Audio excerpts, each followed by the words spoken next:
आज का वीडियो हड़प्पा सभ्यता से संबंधित प्रश्नों को समाहित करते हुए बनाया गया है। आइए शुरू करते हैं। 1921 में भारतीय पुरातत्व सर्वेक्षण विभाग के अध्यक्ष जॉन मार्शल के निर्देशन में हड़प्पा की खोज हुई। हड़प्पा स्थल की खुदाई दयाराम साहनी ने की। हड़प्पा सभ्यता के लिए 3 शब्दों का प्रयोग किया गया है: सिंधु सभ्यता, सिंधु घाटी सभ्यता और हड़प्पा सभ्यता। रेडियो कार्बन 14 पद्धति के अनुसार हड़प्पा सभ्यता का काल 2350 ईसा पूर्व से 1750 ईसा पूर्व का माना गया है।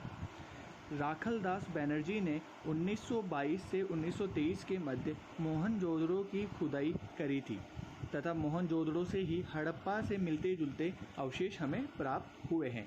हड़प्पा का क्षेत्रफल 12,99,600 वर्ग किलोमीटर का है। हड़प्पा सभ्यता के लोगों का सामाजिक आधार उनके परिवार को माना गया है। हड़प्पा सभ्यता से हमें मातृ देवी की पूजा के चित्र प्राप्त हुए हैं, जिससे हमें पता चलता है कि हड़प्पा सभ्यता का समाज मातृ सत्तात्मक समाज हुआ करता था। हड़प्पा सभ्यता के समाज को व्यवसाय के आधार पर 4 भागों में बांटा गया है: विद्वान, योद्धा, व्यापारी और श्रमिक या शिल्पकार। हड़प्पा सभ्यता से हमें मिट्टी के बर्तन प्राप्त हुए हैं और इन मिट्टी के बर्तनों का रंग लाल रंग का है तथा हमें यहाँ से ताम्र और कांच से बर्तनों का प्रयोग भी मिला है। यहाँ के स्त्री व पुरुषों को बहुमूल्य आभूषणों के प्रति आकर्षण देखने को भी मिला है। वह प्राय सोना, चांदी, हाथी दांत, ताम्र और सीपियों के आभूषण पहना करते थे। मनकों का हार यहाँ पर सामान्य रूप से प्रचलित था। हमें मन का निर्माण करने की फैक्ट्री चनूदड़ो से मिली है। इसकी उत्खननकर्ता N.G. मजुमदार है, जिन्होंने 1931 में इसका उत्खनन किया था। हमें यहीं से एक ईंट पर बिल्ली का पीछा करते हुए कुत्ते के पंजे के निशान भी प्राप्त हुए हैं। टेराकोटा यानी आग में पकी हुई मिट्टी।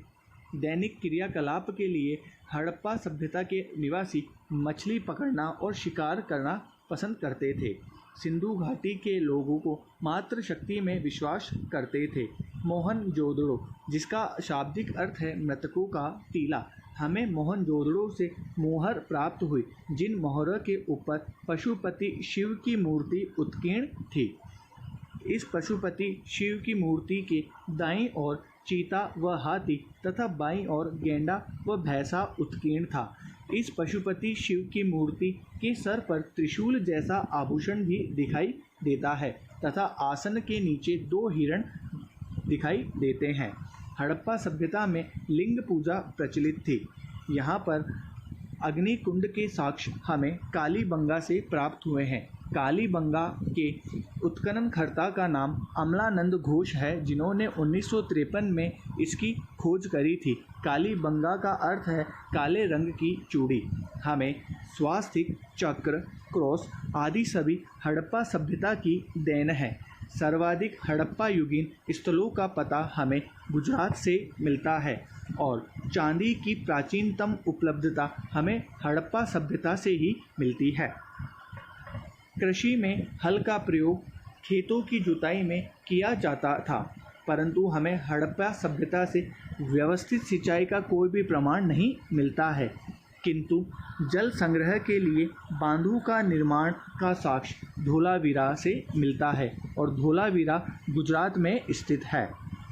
हमें हाथी दांत का एक पैमाना भी लोथल से प्राप्त होता है और लोथल के उत्खननकर्ता रंगनाथ राव, जिन्होंने इसकी खोज 1955 से 63 के मध्य की थी।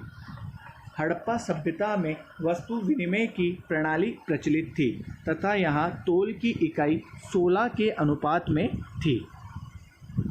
मोहनजोदड़ो से हमें विशाल स्नानागार का साक्ष्य भी प्राप्त होते हैं। इस विशाल स्नानागार के मध्य में एक स्नान कुंड है, जिसकी लंबाई 11.88 मीटर, चौड़ाई 7.01 मीटर और गहराई 2.43 मीटर की है। हड़प्पा में प्रचलित लिपि चित्राक्षर लिपि थी, जिसमें चित्रों के प्रयोग किया गया है। यहाँ की लिखावट दाई से बाई थी तथा इस दाई से बाई लिखी जाने वाली लिपि को बोस्ट्रोफ्रेडन लिपि कहते हैं। इस लिपि में सर्वाधिक यू आकार के शब्दों का प्रयोग और चिन्ह के रूप में मछली का प्रयोग किया गया है। कई पुरातत्व विशेषज्ञों ने इसके पतन के कारणों को समझाया है और बताया है कि सिंधु सभ्यता 1800 ईसा पूर्व के आसपास पतन हुआ था, जिसमें आर्यों के आक्रमण का आधार व्हीलर, स्टुअर्ट और पिगट ने माना है तथा बाढ़ के कारण मार्शल मेके ऐसा राव ने माना है तथा इसी प्रकार जलवायु परिवर्तन को ऑरेल स्टाइन, A.N. घोष ने तथा जल प्लावन के आधार पर M.R. साहनी ने माना है। अतः इस प्रकार से हड़प्पा सभ्यता से संबंधित जितने भी प्रश्न मुझे उचित लगे वह सब मैंने इस वीडियो में शामिल करने का प्रयास किया है। अगर आपको ये वीडियो अच्छा लगा है तो लाइक, शेयर और सब्सक्राइब करना ना भूलें। धन्यवाद।